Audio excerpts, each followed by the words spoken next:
आप देख रहे हैं अल्फा डिफेंस हिंदी में आपका स्वागत है।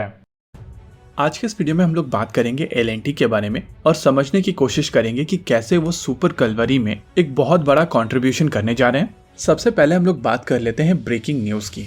डीआरडीओ और एल&टी के बीच में एक कॉन्ट्रैक्ट साइन हुआ है जिसके तहत डीआरडीओ की टेक्नोलॉजी लेकर L and T 2 air independent propulsion system Kalvari class की सबमरीन्स के लिए बनाने वाला है। आने वाले कुछ समय के अंदर इंडियन नेवी की 2 कलवरी क्लास की सबमरीन्स के ऊपर ये air independent propulsion system mount किए जाएंगे। बेसिकली कलवरी क्लास की सबमरीन के हल को ध्यान में रखते हुए in air independent propulsion system के चारों तरफ एक तरीके का हल बनाया जाएगा और इस पूरे मॉड्यूल को एनर्जी मॉड्यूल कहा जाएगा। वीडियो में आगे बढ़ने से पहले आइए एक बार समझ लेते हैं कि basically air independent propulsion system होता क्या है। देखिए, कन्वेंशनल डीजल इलेक्ट्रिक सबमरीन्स के अंदर डीजल फ्यूल का प्रयोग करके जनरेटर्स चलाए जाते हैं और इन जनरेटर से आने वाली इलेक्ट्रिसिटी का प्रयोग करके बैटरीज को चार्ज किया जाता है।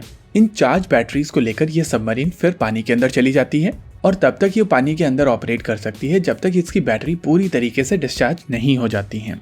नॉर्मली सबमरीन्स को जब भी अपनी बैटरीज को रिचार्ज करना होता है तो उन्हें सरफेस के ऊपर आना पड़ता है और ऐसा करने पर एंटी सबमरीन वॉरफेयर एयरक्राफ्ट्स इनको आसानी से डिटेक्ट कर पाते हैं। यही कारण है कि पानी के अंदर एक अलग तरीके का प्रोपल्शन सिस्टम यूज किया जाता है जिसमें हवा की आवश्यकता ना हो, यानी कि सबमरीन को सरफेस पे आने की आवश्यकता ना पड़े। इस तरीके की टेक्नोलॉजी जिन सबमरीन्स में होती है वो बेसिकली पानी के अंदर ज्यादा दिनों तक रह सकती हैं और ज्यादा दिन पानी के अंदर रहने की ये क्षमता उनके मिशन एंड्योरेंस को काफी हद तक बढ़ा देती हैं। Normally air independent propulsion system 4 तरीके के होते हैं। यहाँ पर हम लोग ओपन साइकिल सिस्टम के बारे में बात नहीं करेंगे क्योंकि वो चीजें ऑब्सोलीट हो चुकी हैं। पहला सिस्टम है जिसको हम लोग क्लोज साइकिल डीजल इंजन कहते हैं, जहां पर एक कन्वेंशनली ऑपरेटेड डीजल इंजन को लिक्विड ऑक्सीजन प्रोवाइड की जाती है। यानी कि सिंपल टर्म्स में कहा जा सकता है कि यहाँ पर एक डीजल जनरेटर है जिसको स्टोर्ड कंटेनर से ऑक्सीजन दी जा रही है तो वो पानी के अंदर भी ऑपरेट कर पा रहा है। कुछ इसी तरीके से close cycle steam turbine engines भी ऑपरेट करते हैं और फ्रांस का मेस्मा एआईपी इसी प्रिंसिपल के ऊपर ऑपरेट करता है। वहाँ पर ऑक्सीजन की प्रेजेंस में एथेनॉल को जलाया जाता है और उसके बाद स्टीम इंजन ऑपरेट करता है।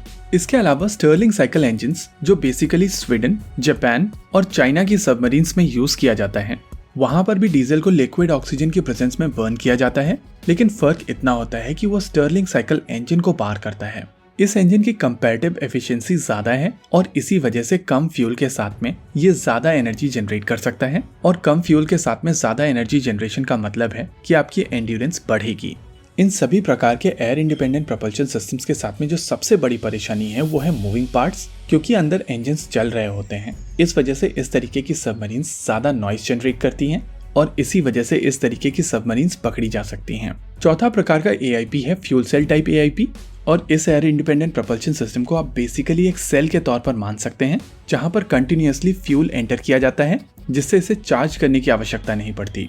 लेकिन इस तरीके के एयर इंडिपेंडेंट प्रोपल्शन सिस्टम्स में हाइड्रोजन का प्रयोग होता है और हाइड्रोजन की जो सबसे बड़ी परेशानी है वो है इसकी डेंसिटी। हाइड्रोजन को स्टोर करने के लिए बहुत बड़े टैंक्स की आवश्यकता पड़ती है और इतने बड़े टैंक्स में कम ही हाइड्रोजन स्टोर होती है। इस तरीके के फ्यूल सेल टाइप की एआईपी जर्मन टाइप 214 और साउथ कोरियन सबमरीन्स में यूज होती है, लेकिन स्पेन और इंडिया एक स्टेप और आगे जाकर सबमरीन के ऊपर ही हाइड्रोजन जनरेट करते हैं और उस हाइड्रोजन का प्रयोग करके फ्यूल सेल को ऑपरेट करते हैं। ये टेक्नोलॉजी डीआरडीओ की लैब एनएमआरएल ने बनाई है और अब ये टेक्नोलॉजी एल&टी को दी जाएगी, जिसका प्रयोग करते हुए एल&टी अभी के लिए 2 एयर इंडिपेंडेंट प्रोपल्शन सिस्टम बनाएगी और बाद में 4 और एयर इंडिपेंडेंट प्रोपल्शन सिस्टम बनाकर इंडियन नेवी की सभी कलवरी क्लास की सबमरीन के ऊपर माउंट किया जाएगा। इस स्टेप के बाद में चांसेस हैं कि आने वाले समय में मिनिस्ट्री ऑफ डिफेंस 3 और स्कॉर्पियन क्लास की सबमरीन इंडियन नेवी के लिए अप्रूव कर दे और ऐसा होने से इंडियन नेवी के पास में 9 modern air independent propulsion system से लैस सबमरीन्स होंगी जो नेवी की क्षमताओं को काफी सिग्निफिकेंटली बढ़ाएगी। इसी के साथ आज के इस वीडियो में रखते हैं केवल इतना ही। वीडियो को अंत तक देखने के लिए धन्यवाद। देखते रहिए अल्फा डिफेंस। जय हिंद।